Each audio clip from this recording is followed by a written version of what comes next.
All right. Greetings, programs, and welcome to another episode of the Awesome Friday podcast. Coming to you on a Sunday because Friday is a state of mind in addition to being, a time and a place.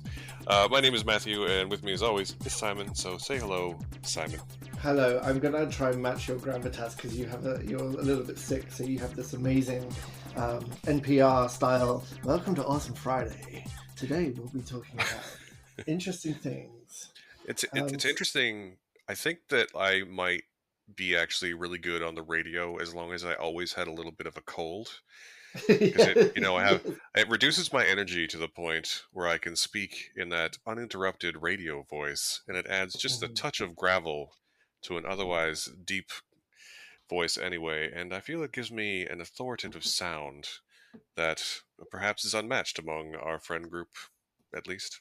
There is a large market for gravelly red genre stories, shall we say? I think you'd be good at that. Absolutely. So you're saying I should try and become the guy who reads books, like audiobooks? I was inferring more like erotic stories for housewives, but whatever works for you. That's whatever pays, man. Whatever pays. On that note, one of my things I still chuckle about is there's some Australian sketch where there's a guy with kids running around and the kids disappear and he illicitly dials a number, and another guy picks up and he's like, "Yeah, tell me what you're doing." And the other guy's like, "Oh, I just woke up at 11. It's like, "Oh, yeah. Did anything wake you up?" He's like, No, I had a late night before, so I just woke up at 11. And like, "You had a late night?" "Yeah, I went out with some beers with my friends." "You saw your friends?" "Yeah." "So, what are you doing today?" I think I'll just go and have a barbie on the beach and just hang out. Maybe go watch a film." "Yeah, you gonna organize babysitters?" "No, mate, I'm just gonna go like spontaneously." And it's like, that's my life now. The best erotic fiction is freedom. Yeah. You could do that, definitely. I mean, there are times when you're like, "Hey, what are you up to?" And I'm like, "Nothing." Just nothing, man. Then I swear at you. I tell you to go fuck yourself. Like, how dare you? But I'm like trying to be like, I'm out doing something that's interesting and fun for a person with no kids, and I'm like, "No, it's nothing big." But even that, like, just doing nothing, and you're like, "Yeah, fuck you, man. Fuck you." So fucking cheeky. How dare you? Yeah. It's been a week. We had Monday off here for Victoria Day, where we celebrate everyone in Canada called Victoria, which is nice. That's true. That's There's exactly what that. Burning, of course, You're missing out that actually no one in Canada calls it Victoria Day. We all call it May 24. Oh God! What? Really? What's the May 24th long weekend? So you really call it May 24th? This reminds me of when I found out there's like Saskatchewan code for beers, like packets of beer. Like, you buy 6 cans of beer in Saskatchewan, it's called like a double whammy or something. It's got a nickname. You know this more than I do. Yeah, I'm not on that up on Saskatchewan grammar, but definitely, there's we've both been watching a lot of Letterkenny, and only one of us has needed translation from Letterkenny. So I almost bought a pack of. I've just been in the shop with my daughter buying a birthday present for the party she has tomorrow, while you're lying in bed doing nothing, and I wanted to buy some ice cream, and there was a packet of drumsticks. So I just said to myself, "Oh yeah, sticks are outstanding."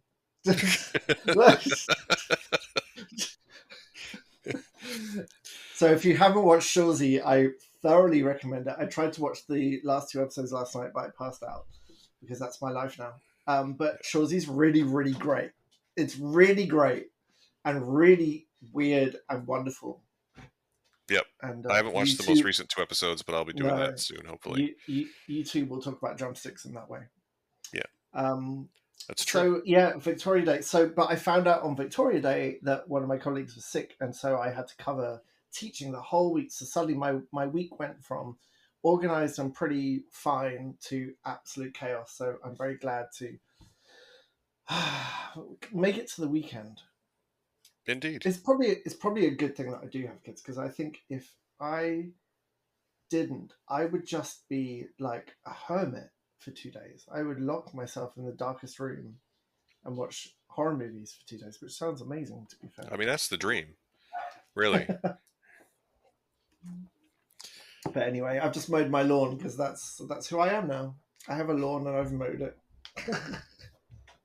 I guess you do have a lawn now that is big enough to require mowing. Like, just about. just. Like, it is maybe double the length of the actual lawnmower, but it still counts. It's fine. I mean, that grass still needs maintenance because It that's does. what capitalism and the boomer American / Canadian dream tells us.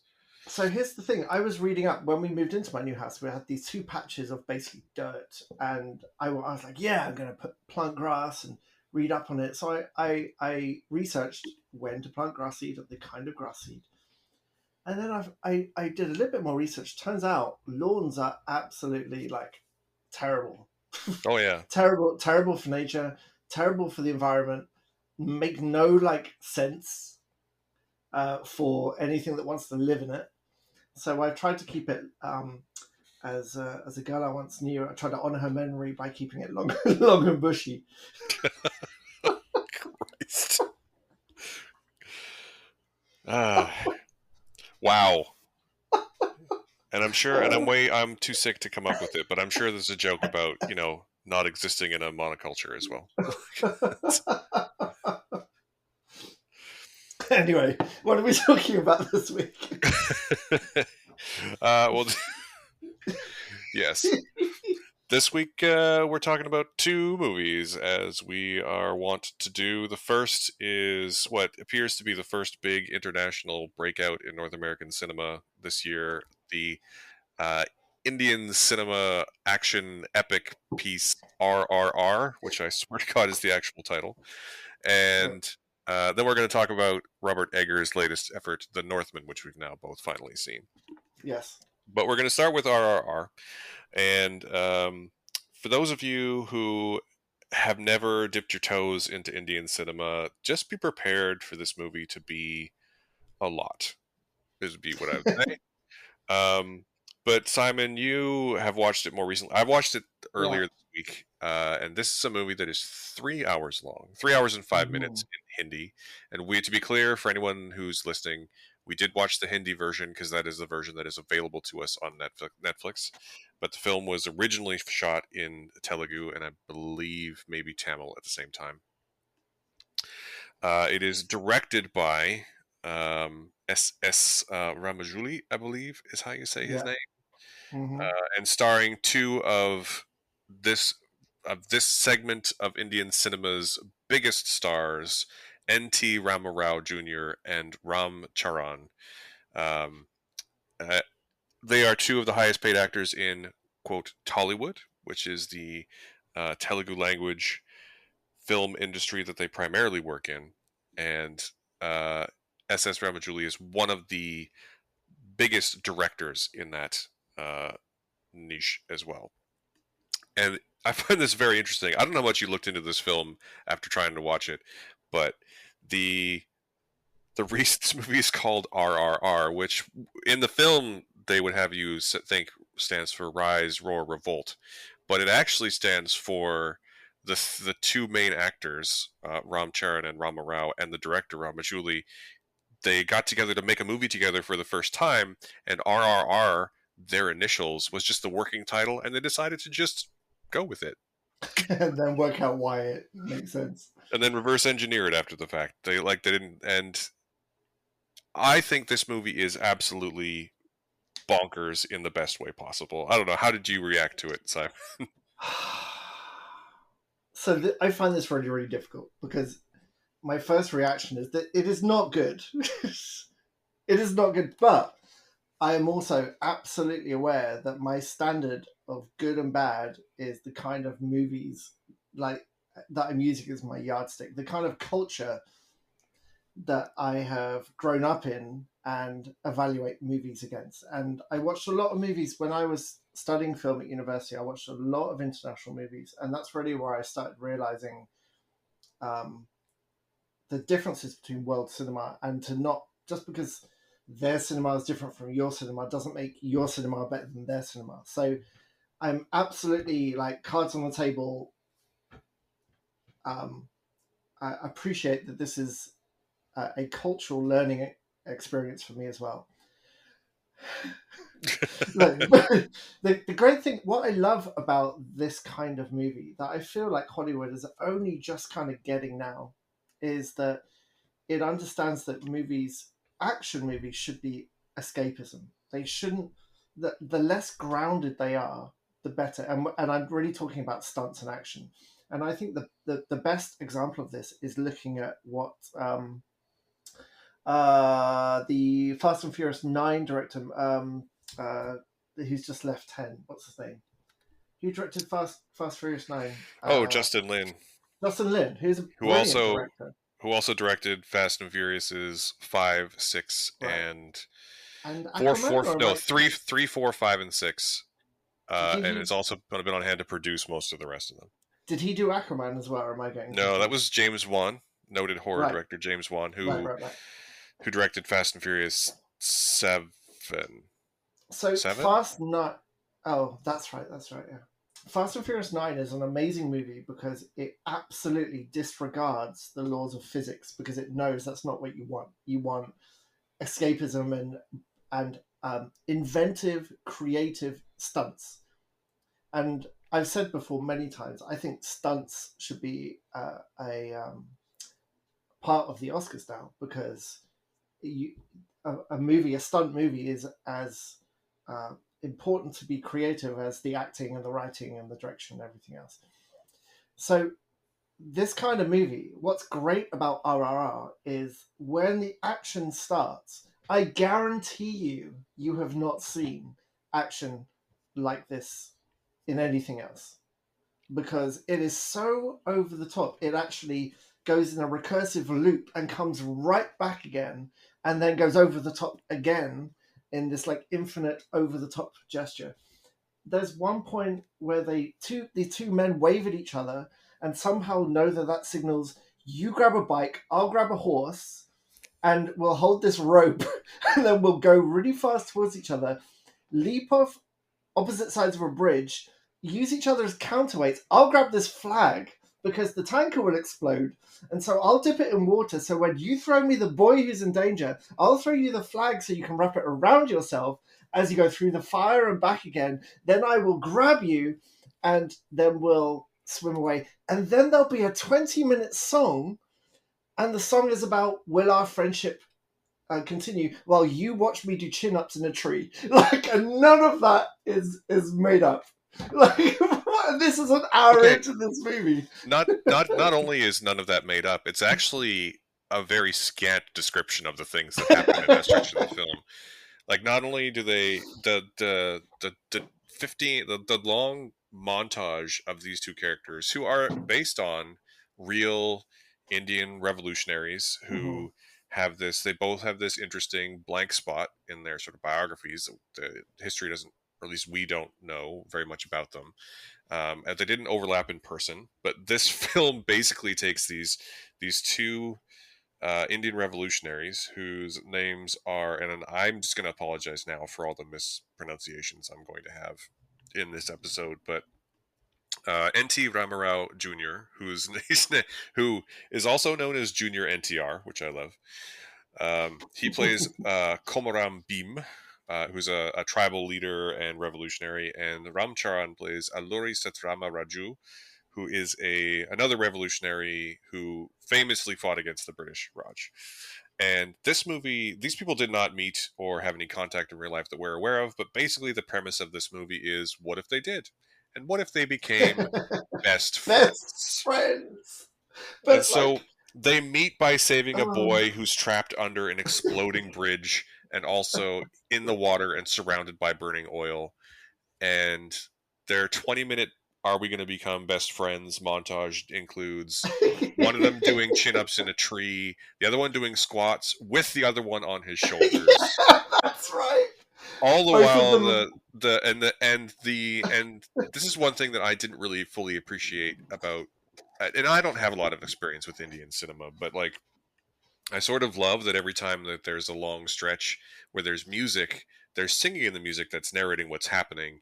And at one point, the narration during this meet cute montage describes them as like the meeting of a volcano and a storm, and implies that their friendship, like, there's an open question as to whether their friendship will lead to bloodshed, and it's just completely amazing. I think I was reading about this movie after the fact, and the sort of best description that I've found of this particular version of Indian cinema, this Telugu language Tollywood, is that if you can imagine what you think Bollywood is, which in many ways is sort of Hollywood but amped to 11, then Tollywood is Bollywood amped to 11.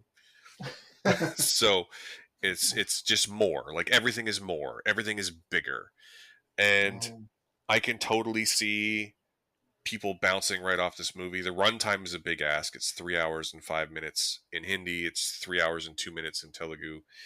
Um, and the acting styles are very different than what we're used to here in North America. It's very stagey and very melodramatic, and Yeah, yeah. completely, just in case you haven't heard me say this, completely over the top. But also, if you're able to meet this movie on its own wavelength, you will not have seen anything else like it this year. It is completely Hmm. bonkers, and I think your comparison to Fast and Furious is a good one, because the thing that makes this movie work for me is that, like those movies, it operates without snark and without sarcasm and without irony. It is completely sincere in everything that it does. And that's sort of unheard of, at least here in North America, Hmm. in this kind of movie. In the same way that Fast and Furious sort of works because all of the action is over the top, but all of the, family stuff is Hmm. completely sincere. Hmm. And this movie operates at that wavelength, but again, amped up to whatever 11 times 11 is. So Yeah. 121. So, the so and I the sort of feel acting bad. I know that you didn't get to get through the whole thing, which I sort of feel bad about, because there's some amazing stuff oh in no, the don't back feel bad. in the back hour.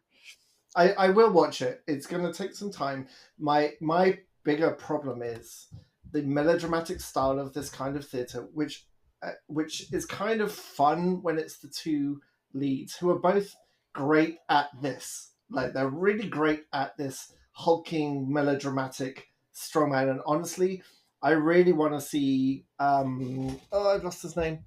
Ram Charan. I want to see him in a Fast and Furious movie because, first of all, I think he'd be amazing because he's got this incredible old timey Indian hero melodramatic thing that would work really well.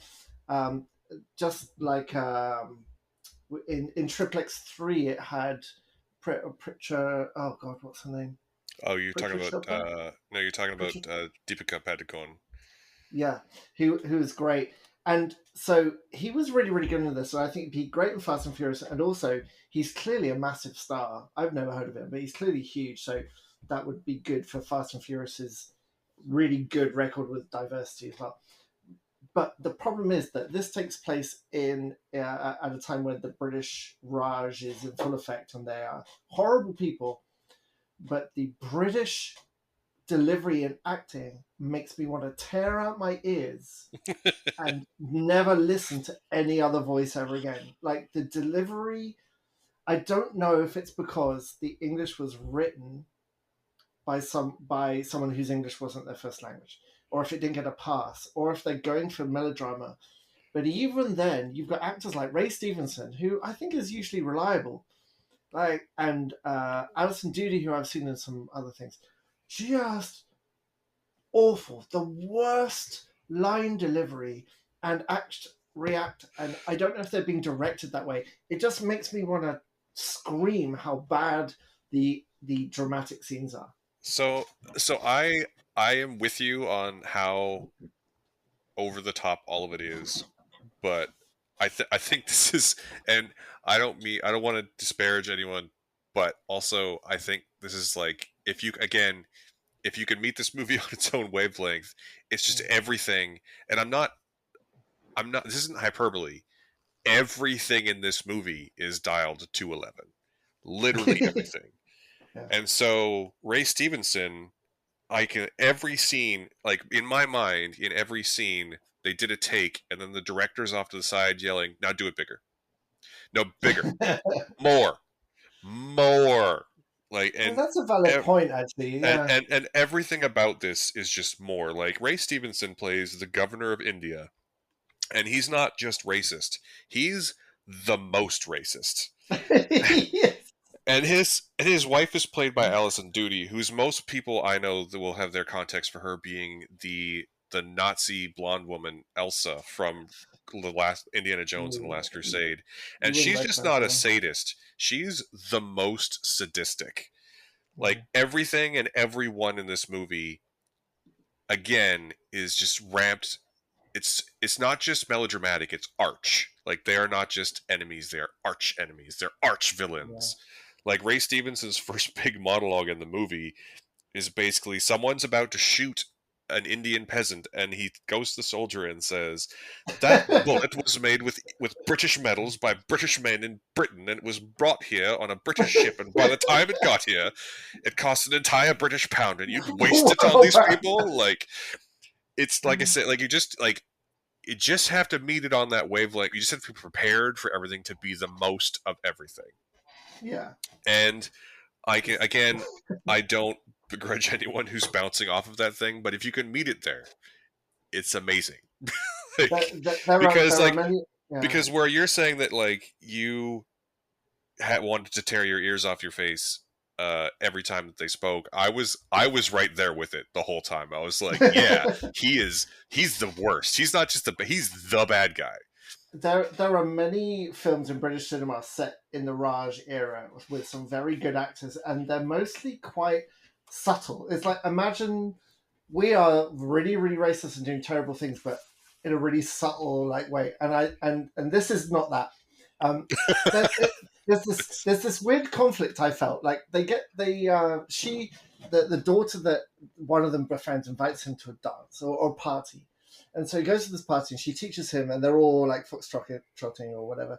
And there's a group of these like 3 or 4 English dudes with terrible like bum fluff mustaches, like, oh, the brownies! Look at the brownies trying to dance. Shouldn't you be back with the slaves? Oh, And but also, and just to be uh, clear, just again to lend the scene some context, the main Englishman in this film is not just sniveling; he's the the most most, sniveling, yeah. And so right? he does. And He and goes to be, out of this. and the white woman, whose name is Jenny in the film, who I Mhm. found delightful. She's not just the good one; she's the best one. She's the best white person. But they go to this dance, and this sniveling white guy who is like one of the worst actors you've ever seen in your life starts like mocking. What's his name? Beam. Abim. So NT Rama Rao Jr. He's on the ground. He's showing him his awesome dance moves while he's the other guy is on the ground, and he's slurring him these terrible slurs, and the other guy like Rama. Suddenly you hear, and you just see it, that there was many slow mos of a tray rolling, and then Yeah. suddenly the tray gets picked up and it gets turned into a drum, and his best friend comes to his rescue, and he starts putting out this beat, and then the drummer's like, hell yeah, that's a good beat, and they all start playing this like Indian beat perfectly, and then the 2 guys come up and mock the white guy by doing this amazing extended dance explaining about this very like energetic dance they do in India that sounds like nacho nacho nacho, and it's sped up slightly so they all look like absolutely the most energetic. Bodies don't usually move like that, and I've got this conflict. On one hand, I'm like, So oh, so this is actually, so I'm just gonna. wait. Okay, go, okay, go. Yeah, no, I just want to talk about my conflict. Where on one hand, I'm like, oh, this is really bad. I can't believe how bad this is. And on the other hand, I'm like, fuck yeah, stick it to that white boy. Like, nacho, nacho, nacho. And by the end of it, you're like, what the hell? This is not good, but I can't. It may be better than I Yeah, think it is. Do you know what I mean? What were you going to say? I was gonna say that I've seen behind the scenes footage of them dancing, and it's not sped up. They're just dancing. Are you? I mean, if you, it's a little bit. If you look at the background, you can see it. It's a tiny bit because they have that. I don't know. I think it's an Indian style where the movements are like knives. Like Oh yeah. Every movement is like a knife slash. There is no flab on it at all. And these two guys, who have a fantastic dance off themselves at the end of that number, they are clearly like super fit They're people. yeah. I mean, they're huge stars, and even a lot of these films have big song and dance numbers. And you didn't even get to the big song and dance number that functions as the film's credits. Uh, Of course. that is also just amazing.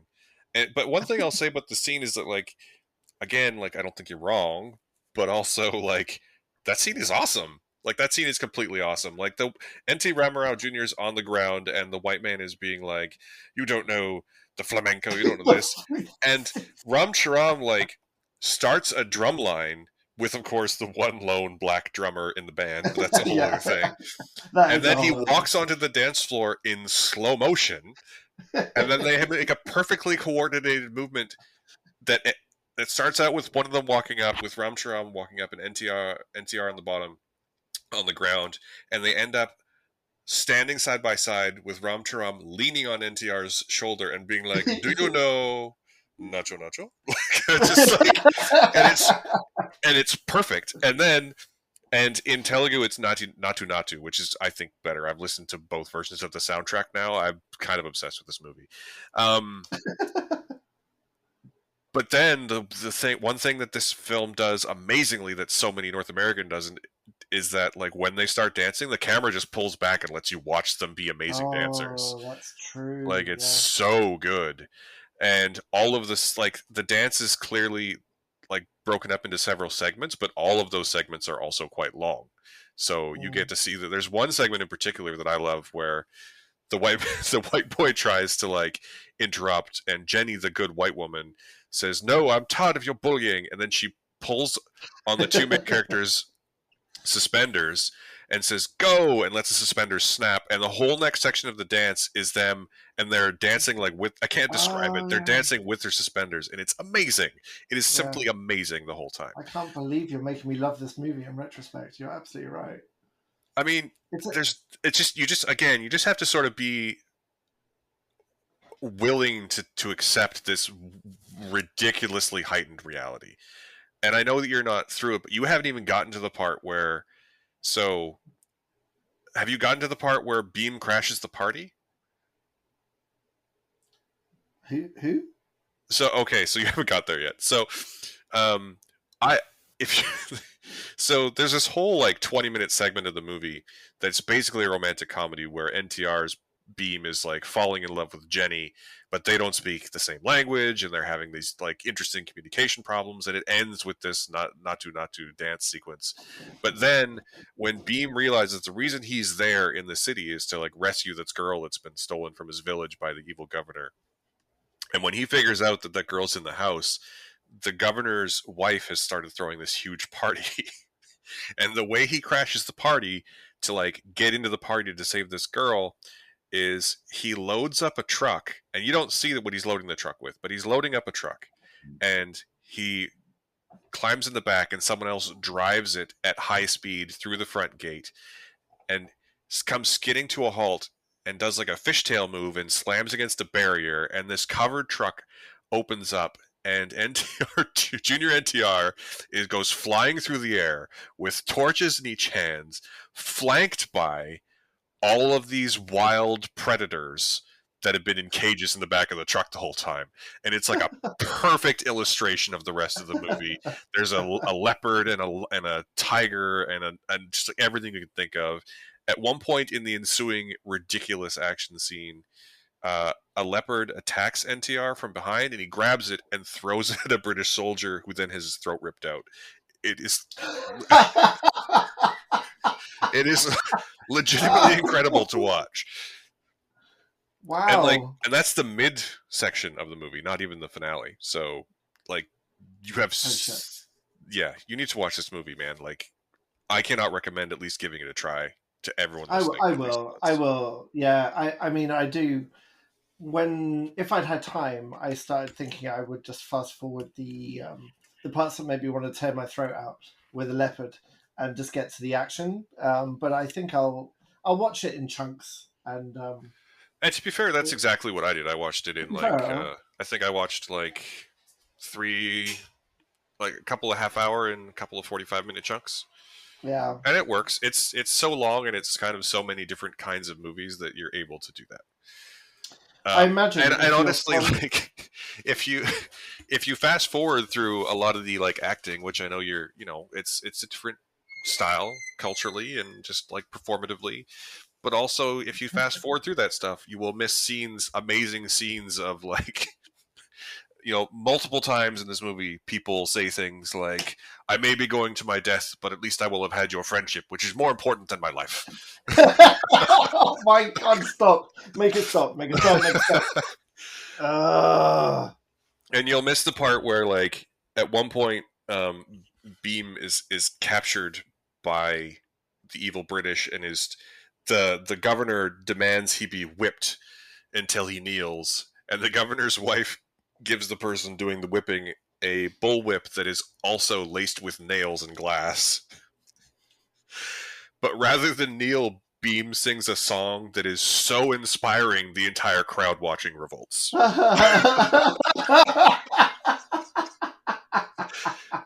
And like we're laughing, but like it's incredible. Like it's legitimately oh, incredible.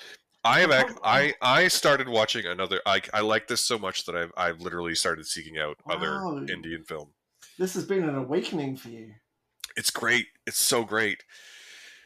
And like So, I won't spoil any of the finale for you, but like the finale has some of the most intense and insane action sequences that I've seen in a long time. And unlike North American film, there's tons of speed ramping, which is very an in thing here right now. mhm, But mhm. unlike the North American film, it's all shot in wide angles, in deep focus, and you can see everything that's happening. And they're clearly doing it all. I mean, there's a lot of CGI as well, but like they're clearly at least Oh, like the fighting is all happening. the CGI is so bad.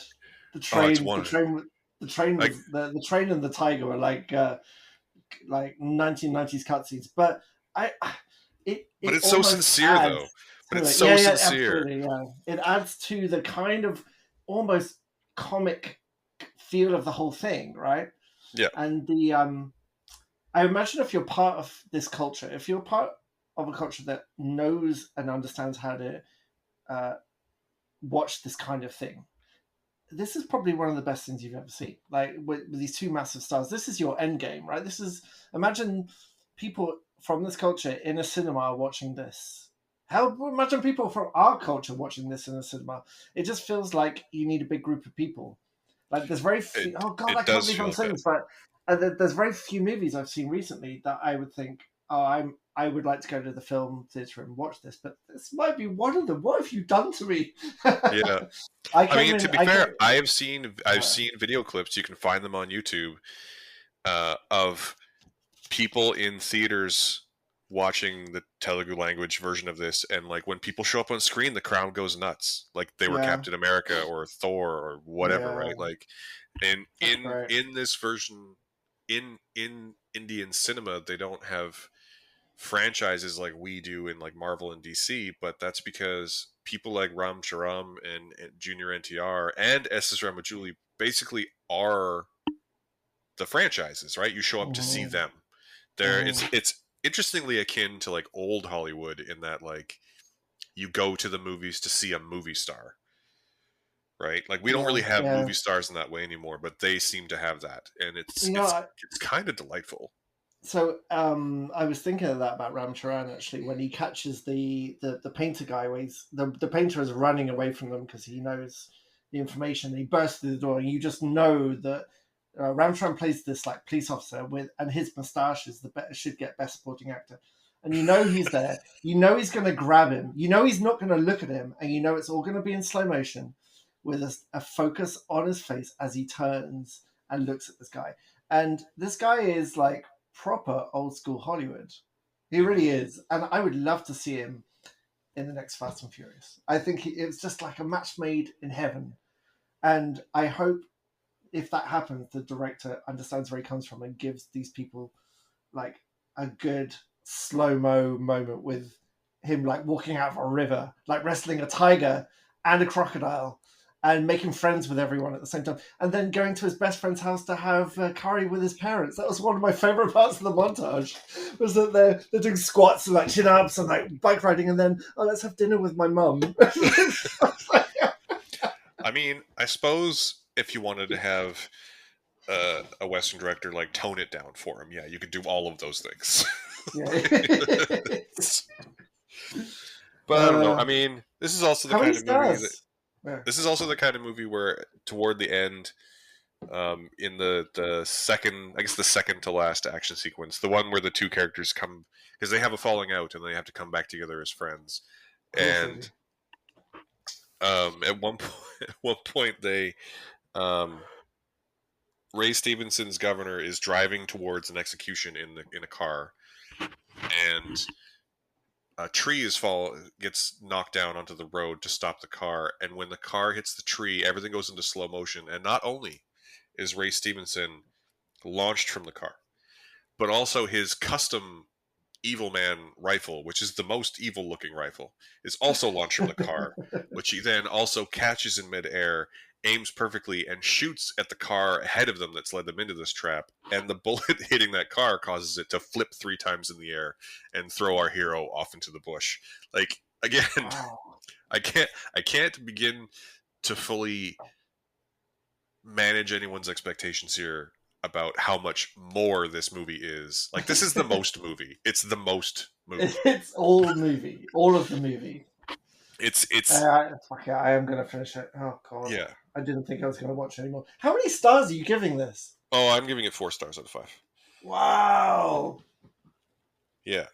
It's I mean, Ah, it's a everyone I think has a moment when you watch as many films as I think we do where you find something where there's like a version, a type of film or a film culture that you have never really fully appreciated.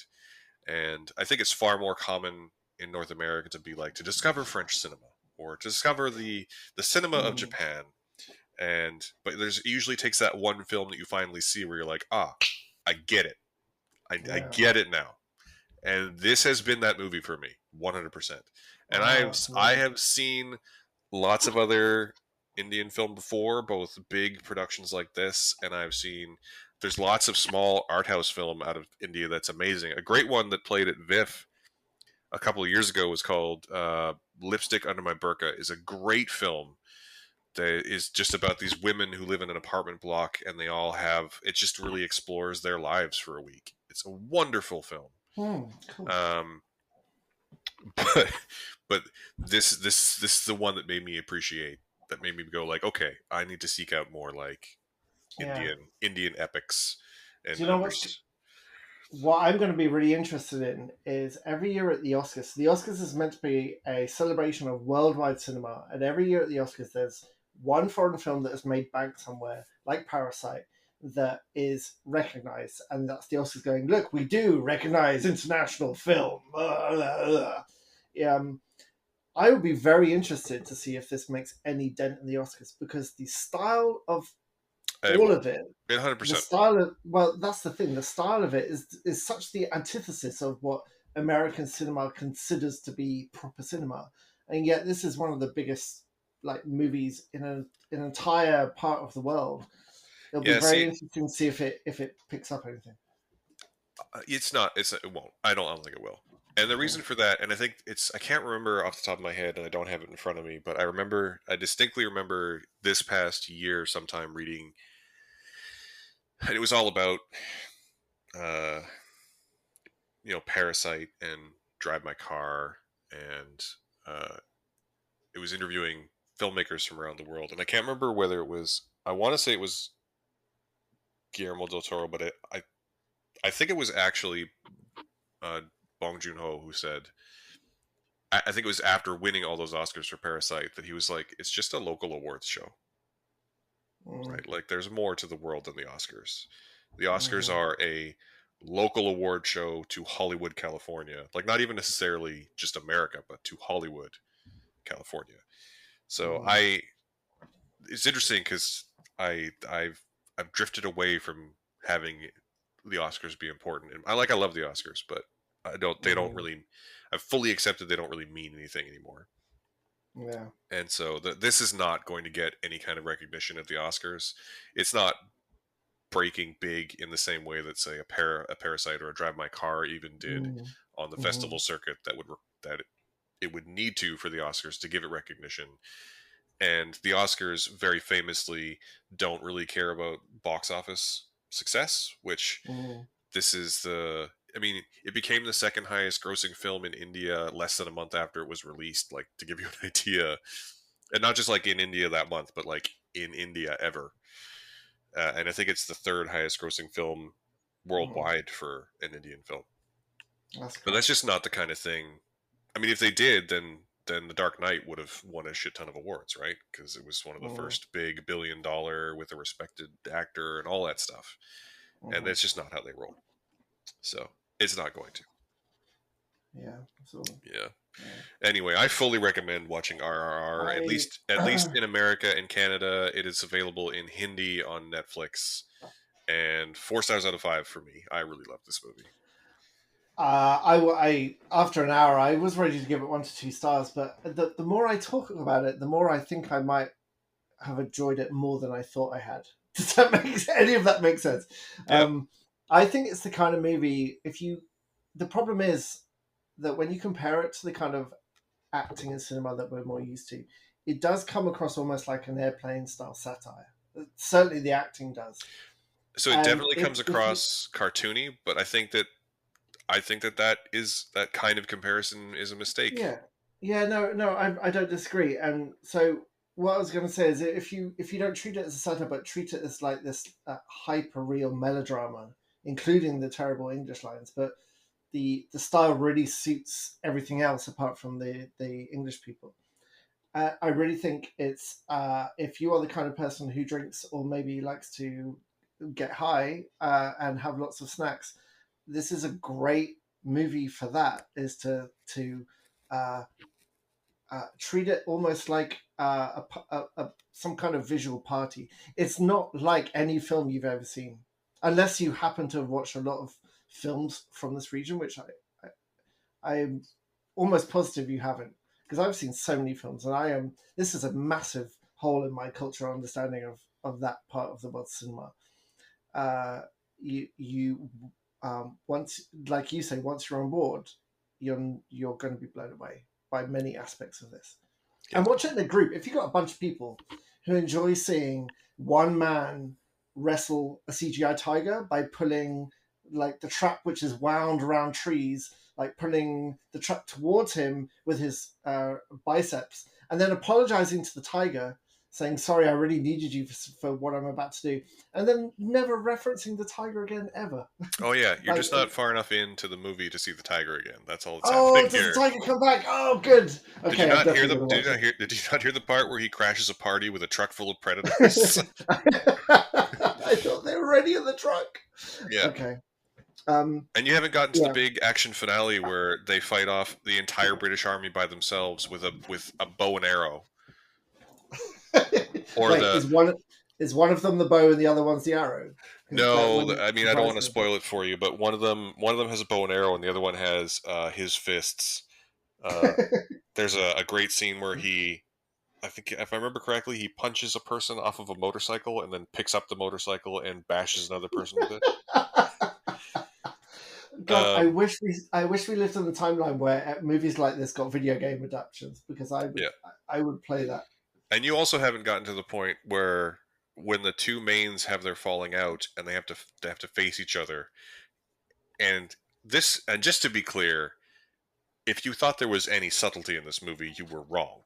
Just like it's just there's just not, to There's the point nothing. where when they Yeah. finally realize that they not only are they both revolutionaries and not only have they become best friends, but they've also become best friends without knowing that at this particular moment in their lives they are on opposite sides of the same conflict. The song will help you understand that. And when they realize that in the story, they are facing one another and they have to fight. But the start of the fight involves one of them standing in front of a pile of burning and exploding munitions and fireworks, and the Hmm. other standing in front of a fountain that's been ruined. So there's water and water hoses flailing everywhere. And the Oh. visual metaphor there is, I mean, it's not subtle. It's just not. Like, it's wonderful, but it is not. Like, I very much a couple of times went, if this was a video game, I think this would be the most popular video Mhm. game. Mhm. But it's just that style of storytelling that you just have Mhm. to meet it on its wavelength, and when you do, you'll be Mhm. in for the best time of your life. It is interesting how the last couple of weeks where we've struggled to fill time feeling quite sort of average about boring films that we've seen, we've talked for 45 minutes about this thing, and there's so much more we could talk about, and that's even after me just watching it for an hour. And There's a also, this is an episode where I'm sick, and I was like, let's keep it short. yeah. So, So yeah, you love this movie. I mean, I very I'm much definitely gonna enjoyed it. finish it. I definitely started. There's a number of other films by the same director, S.S. Rajamouli, on Mhm. Netflix, and I started watching one of them, and I was like, "Oh, this one's a little shorter. It's 2.5 hours." And then I realized that it's part one of two, and both parts are 2.5 hours. So Wow. yeah. Anyway, I recommend it. I think we Okay. should probably move on because I could keep talking about this movie for ages. But Yes.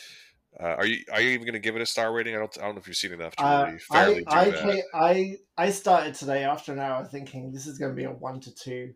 I'm going to withdraw that because just by talking about it makes me realize I really want to watch the rest of it now. So I'll see by the end. I still don't. I'm still trying to calibrate. Is this good as a thing rather than is this good compared to the things that I think is good? No, yeah, Does that make just sense? Like just drop so. the comparisons. Just meet it on its Yeah, own terms. You'll be fine. yeah. But yeah, yeah. Okay, so who knows? Who knows how many stars RRR will get? Probably a million because that's what this kind of movie is. It's like, let's talk about our second film. Yes. So moving on, um, Robert Eggers' latest film, The Northman, is now available for premium rental, and we've both seen it, and it is interesting and weird in its own interesting and weird ways. And do you want to give us a lowdown on The Northman? Like, Yeah, sure. There's no way here's we're gonna. here's the lowdown. Actually, it's Hamlet, Oh, oh. but with Vikings. Yes, it's Viking Hamlet. I didn't know it was Viking Hamlet. So at one point I went, "Oh, it's Viking Hamlet." I think you said, "Yes, it's an adaptation of the Viking story of Amleth, which is the original inspiration for Hamlet." I'm like, of course, you knew that, and of Yeah, course I didn't. So good job.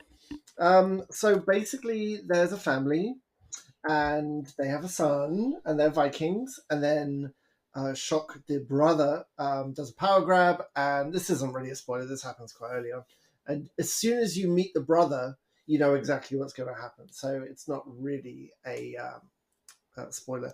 like if And you've ever seen or read Hamlet, you know what's going to happen.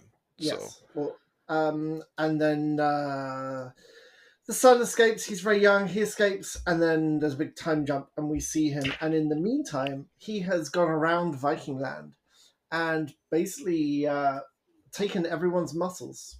It's a guy called Alexander Skarsgård, who I believe is one of the family, right? yep, Stellan's son, one of the boys, yep, who has dedicated his life to putting muscles upon muscles, and then when he has the muscles upon those muscles, he has added more. That at the beginning, when it cuts to him, he's become this like roaming barbarian kind of what the yeah. berserker, He's like a right? berserker. Yeah, So he's the front army for that Viking group who basically go in and can't be stopped. And he at the very very beginning he's walking around and it looks like he can't actually stand up straight because his shoulder muscles are so big. His head is basically lopped forward and the same height as his head or his shoulder muscles, and he basically tears people apart with his bare hands. yeah, And then he goes on. He has his revenge quest and goes and through a story beat, he ends up in Iceland with Anya Taylor Joy, pretending to be a slave, so he can finally get his revenge on his uncle. yeah. What did you think of this? I thought, and I'm going to come back to in a moment. I'll come back to how now that we have this movie side by side with RRR, there's some interesting opposites there in that it is not that it's not sincere, but it is very much the kind of like dark, gritty. I think you actually said in a text to me, joyless Hmm. telling of a story. Hmm. But I think it's exceptionally well made.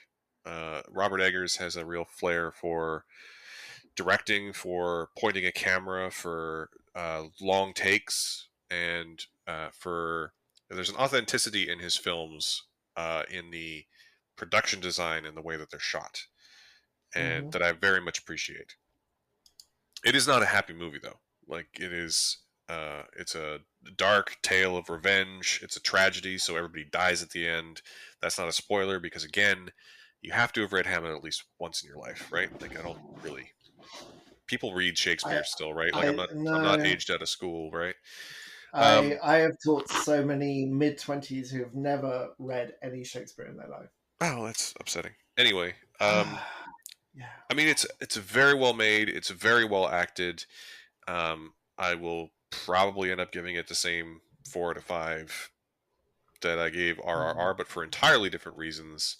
But it is like I think it's I think it's my least favorite of Robert Eggers' 3 films so far S- because So here's the it is so. I think joyless is the best word. yeah. I watched straight after watching Northman. I watched The Witch for the first time, and Hmm. I saw The Lighthouse when it came out. I really love The Lighthouse because I think it's weird and it has very strong metaphors and it's brilliantly acted and it has that sort of capsule of paranoia. It's a brilliant film. And one thing I will say, all three of Eggers' films do feel like joyless slogs. Like you've got this duality of I really enjoyed this movie because it's well put together, but they're all absolutely monochrome joyless slogs to watch, and you've got to be okay with that when you go in. What I was disappointed with the Northman is that I don't think it was weird enough. Hmm. So much about Viking myth is about the life tree and witches and fairies and spells. And I was waiting for that to really kick in. There's a point where in the first third of the movie, the Amleth, so Skarsgård's character, meets the seeress played by Bjork, this like witch. He's invaded the village and he finds the village witch who somehow knows everything about him, and she has this amazing outfit and she's very mystical, and she tells him what he should do. He gives him his entire plot line and then disappears. And I was kind of waiting for that kind of mysticism to continue all the way through, as it does in so many Viking myths. Hmm. And it just wasn't there for the rest of the movie. And the problem for me is there's a game called Hellblade: Senua's Sacrifice. Do you know that game? No. So Hellblade it's very similar in look. It has this Viking era girl who goes on a quest for revenge, but it is absolutely tied into her mental state and the mysticism around the Viking myths as well. And I really, really wanted this film to be like that. I really wanted more weird, and it played it actually quite straight, which I was really surprised at. That um, there wasn't the depth of like the ghostly aspects. There's one plot point at one point he tries to convince his uncle. He likes to fuck with his uncle instead of very Hamlet, like play with him instead of just deal with him. And so he decides to make him think there's a vengeful ghost going around chopping up his guards. And even that is not used very much. Like the ghostliness is not used very much. In fact, that made me really, really laugh because he walks up, the uncle walks up, and he's recently promoted Amleth, if you like, to be like slave number one. So he gets to give other slaves um, like jobs because Amleth, he made him fight to the death, and it turns out that Amleth saved his uncle's son by headbutting another big guy's face basically into the earth. Hmm. And so he looks at these chopped up guards. He's like, who could have done such a thing? And you turn around and the camera sees like 5 malnourished slaves, and then this man mountain who he's been treating like shit for the last like 2 hours, who he's just seen him headbutt another guy into the ground. He's like, no, it must be ghosts. must It must be is ghosts. it is interesting in that, like, and to be fair, it has been a long time since I've read or seen an actual like Hamlet, but I do remember it being like just fucking do something. The story, you know, Oh like god, yeah, that's the whole point of Hamlet. That's the whole point of To Be or Not to Be, is that yeah, he can't take action, and that's. But Hamlet also has his paranoia about his dead father as well, so it hmm does have that ghostly side too. and yeah, I would agree that this one, that the Northman, like I kind of so the Northman himself, Amleth, is Alexander Skarsgård, and his father is played by Ethan Hawke, and as in Hamlet, the Ethan Hawke's character, the king, dies almost immediately, and I kind of do wish that maybe he was around as a ghost to like Mm, just to be like, do something, son, do something. What are you gonna yeah. do? You're no true son of my, like anything, just anything at all. You know, Mhm. show up as like a rotting corpse and be like, "Sup, I'm still dead, dick." You know, like something, anything. Yes. And I know that's not the point of this particular version of the story, but and again, it makes it sound. I feel like I'm complaining a lot because I don't. I did like the movie. I just didn't like it as much as I liked The Lighthouse, where the sort of fantastical elements, I would argue, are still not that present, but the performances and the weirdness is more pervasive, right? Yeah, definitely. All the mermaid stuff and the seagull stuff, it really works in that film. Yeah, but like the really weird stuff, like the weird tentacle monster that may or may not be in the lighthouse, is sort of like Hmm. sort of scant, right? Hmm. Or even The Hmm. Witch, which I think is my favorite of his three films, where everything is played quite straight, but it's so foreboding the whole time that like I could barely catch my breath during the movie the whole time, first time that I saw it. You know, it takes the fantastic elements that are there, but it's really tied up in like, religious guilt and of inadequate father and all this kind of, like, he has a real interesting relationship with father figures in, now that I'm thinking about this out Yeah. loud.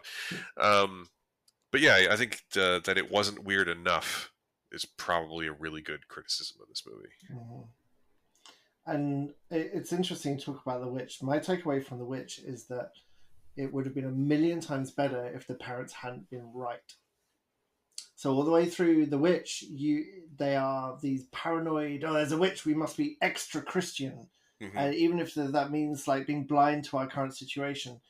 And it turns out at the end there was a witch, and the goat was the devil, and they were right about everything. I think that film would have been much more effective if we hadn't ever been confirmed that there was a witch, that it was just like the religious panic, the paranoia that was so prevalent in Salem at the time.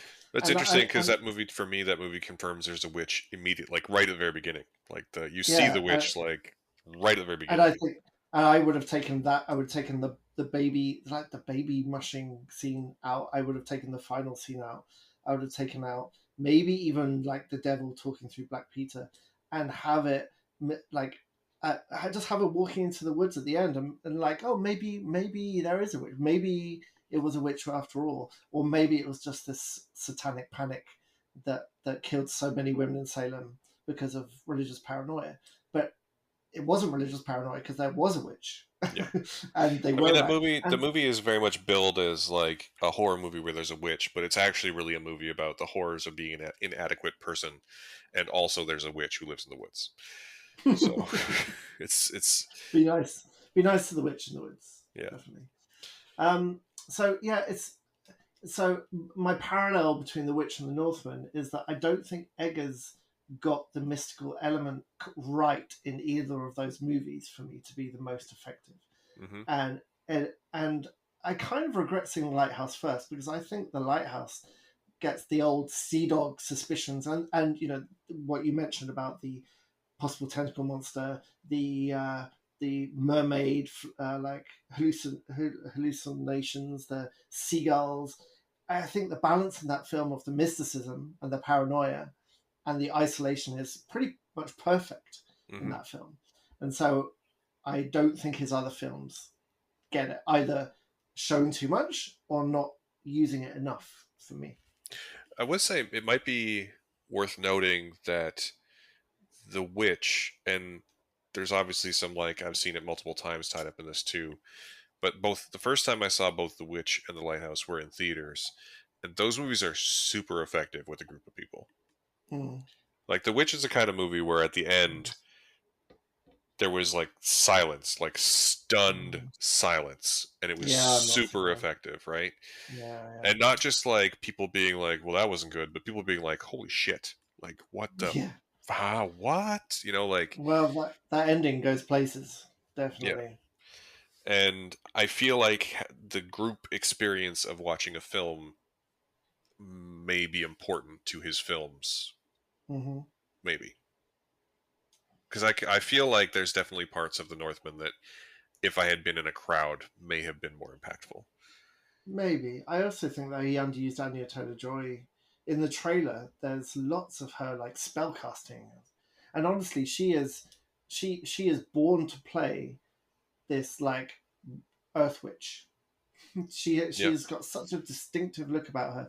At one point, she casts like a wind spell and does it directly into camera with her hand, like, and the depth of field like brings her hands right up to the screen.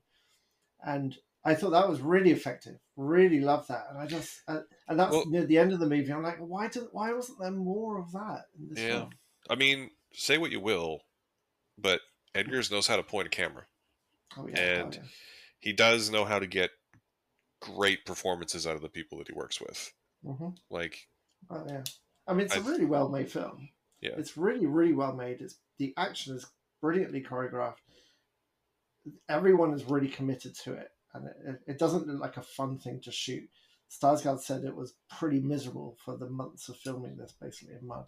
Hmm. They're actually in Iceland freezing their nuts off, I'm sure. So it is really, really well made, and the acting is fantastic. And it was really nice to see Ralph Ineson as well, who's a great actor. And I always like it when actors reunite from other films. It's like, Hmm. oh, look, they're together again. That's nice, even if it's just a small part. Yeah. But I don't know. It could have been really could have been something special if it had tapped into the mysticism a bit more. Yeah. Well, so what do you think you will give this film out of the proverbial five? This is a very solid three for me. Interesting. It was well made, but disappointing in that I had I have enough knowledge of what else that genre could do, and I think he just held back a little bit with the mystical side. And it is based on Hamlet, and we didn't have any paranoia from the Ophelia figure. We didn't have the key aspect of Hamlet absolutely furious that he cannot take action, which I think is a really big part of that. We don't have the dead father mocking him with guilt. Like, all of these elements could have been played in a bit more. I think it was just a little bit straight for me. Yeah. I'm How about still you? gonna give it a 4 out of 5, with the caveat that that is almost entirely to do with the filmmaking. Mm-hmm. That's fair. Like Mm-hmm. the way it's shot, the authenticity in the production design, the real commitment to getting a lot of that stuff right. I think takes a lot of willpower Mm-hmm. in the studio system, as it were. You Mm-hmm. don't get you really get films like this in the current era of Disney, right, and Marvel and Star Wars. That's right. And so it is at least different enough from all of that to make me really very much appreciate it. But I'm basically on board with everything you're saying at the same time. Mm-hmm. It's I do think where for me where The Witch and The Lighthouse are both 5 out of 5s, this is a 4, and so it Mm-hmm. makes me sound like I'm disappointed in it where I'm not. Yeah, no, we're just being super picky. I think when you've got such a talented filmmaker as he is, doing such really interesting, distinctive works that are so different from everything else, you can find more things to be picky about. But it's really worth watching. I will say that it is super interesting to me that of these two films we've watched for this podcast, the first one you were like, it's a little bit too ramped up, and this one, the second one, you're like, it's not ramped up quite enough. Like, No, what's your what? Goldilocks one in the middle here, man? I want the acting from the Northman in the craziness of RRR. Yeah, fair enough. Or I want, I don't know. play this video game. If you have Game Pass, go to Game Pass and download Hellblade: Senua's Sacrifice, because it is very much like the Northman, but with it was developed with a company that deals with mental issues like schizophrenia and anxiety, and it's all written into her character. And so the mysticism or the hallucinations are all part of her mental anguish, and it is incredible. It does everything the Northman does, and then goes the extra mile. It's really really good. Well, there you have it. Play the game, the name of which I can't. Yes, play the game. What we do next week? But also watch both movies. So yes. Next week, we are most likely going to be talking about the new Top Gun movie, which I have already seen, and we're waiting for Simon to find an opportunity to see it. I really hope I can, because I really want to go into the danger zone. Yeah, you should. You should. I want to see it again. I don't see a lot of movies in theaters these days, and it's even rarer that I would see something twice. But I've seen it once, and I now desperately want to see it in IMAX. And spoiler alert, I'm actually, technically speaking, I'll be on another podcast speaking about Top Gun this weekend, and I will probably not get the opportunity to say everything I want to say about it because I very much loved it. But that's for another time. And then there's another Canadian film coming out this week that we will almost certainly be talking about called The Righteous, which I saw last year at Fantasia Fest, but is finally getting a wide release. So we're going to look at that as well. Are you going to rewatch it, or do you remember it? So I don't want to jinx it, but I may have the opportunity to speak with the filmmaker, so I will definitely try to watch it ahead of that. So, yeah. Good times. That's good. Good. Well, let's see if Top Gun can make me like Miles Teller. That's the only thing I'm interested in. Yeah, I mean, I'm not going to... That's another discussion for another time. Okay. In the meantime, I think we're going to wrap it up there. So thank you, everyone, for listening. If you have liked what you heard, once again, we do have a Patreon, which you can find in the show notes. But if you're listening, whatever podcasting platform you're listening to this on, please consider giving us a 5-star review. That does help us in pretty immeasurable ways. We produce this and record it on the unceded lands of the Musqueam and Tsleil-Waututh and Squamish nations here in BC. And yeah, I feel like I'm forgetting something. Am I forgetting something? Patreon. Give us money. I'll say Patreon again. Patreon. We have a Patreon. We have ads on the website too. You can just click on the ads, if you wanted to do a thing. But either way, we very much appreciate your support, and thank you very much for listening on this awesome Friday. Thank you. Bye.